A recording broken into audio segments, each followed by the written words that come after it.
Ayos yan, Ramiro. Buti nang hiram ka ng phone para makapag-usap tayo. Alam mo naman ako anong dapat mong gawin.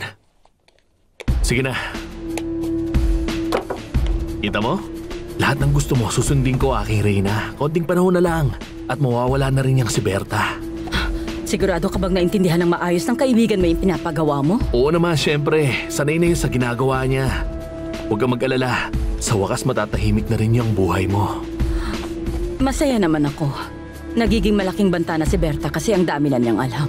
Baka ano pa ang mangyari. Pero ako ayoko ng pag-usapan. Sabihin mo nga, nasaan ka ba kagabi at bakit wala ka?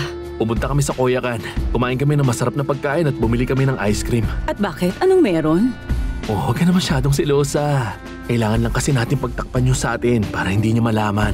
At sasabihin ko na agad sa'yo, minsan naarte akong mapagmahal na asawa para hindi siya maghinala sa akin.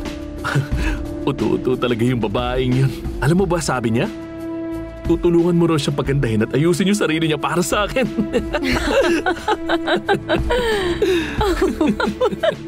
Ano yun? Bigla na lang siya nawala? Sigurado ko nandito lang yung anak ko at saka naghanap ka ba talaga? Mahilig siya magtago kaya hanapin niyo siya maigi. Nilibot ko na po yung buong bahay hanggang taas. Pero wala po talaga siya. Anong ibig mo sabihin? Tiningnan ko na rin po yung buong hardin, senyor.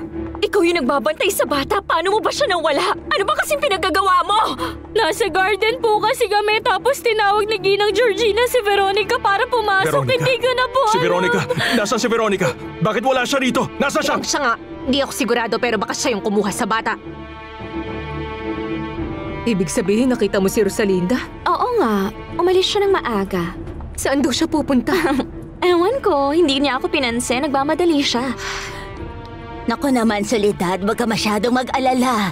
Sigurado kang babalik din yun agad. Ayan na nga din ang sinasabi ko sa kanya. Pero ayan, tignan mo siya, nag-aalala pa rin. Ay, pasensya na, paulit-ulit ako pero kilala niyo naman si Rosalinda.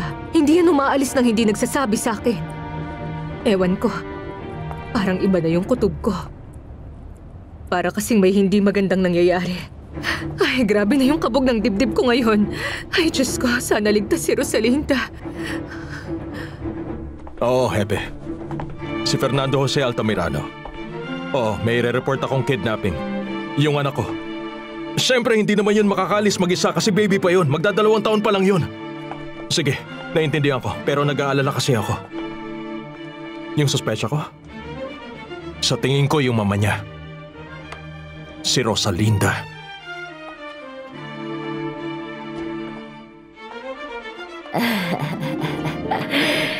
Nandito na po kami. Erika! Buti nandito ka na! Mahal ko. Ayos na, ayos na. Nakita na po namin siya. Salamat, Diyos ko. Salamat. Ay, anak ko. Ang tanga-tanga mo naman! Ano akala mo? Pwede mong dalhin yung bata kung saan-saan ang hindi nagsasabi? Hindi mo ba alam na lahat kami nag-alala dito? Napatawag na kami sa pulis dahil sa nangyari. Bakit po kayo tumawag ng pulis? Hindi mo ba naisip? Akala naming lahat kinidnap mo na yung bata. Ako po kukunin si Erika. Kahit kailan hindi ko naisip na gawin yon, Senyor Fernando Jose. Alam niyo pong hindi ko gagawin yun. Pwede bang itigil mo na yung kakaiyak mo? Hindi mo kami madadaan lahat dyan sa paawa mo. Wala kang magagawa kung... Tama na! Tama na, Fedra. Buti na lang at ligtas si Erika at kasama natin ngayon. Kaya tama na. At saka... naniniwala ako sa kanya. Sigurado akong wala siyang masamang intensyon kay Erika. Salamat po, Senyor. Maraming salamat.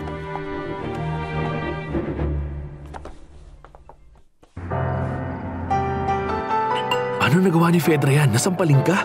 Kailangan ko siya makausap ngayon din. Huwag na, mahal ko, pakiusap. Huwag na nating palakahin pa to. Pumunta naman na dun si Fernando Jose para kausapin si Fedra. Ayoko nang magkaproblema pa. Naaawa ko kay Fernando Jose. Siguradong impyerno yung buhay niya kasama siya. Tama na. Kumalma ka na. E-enjoy na lang natin yung music, ha?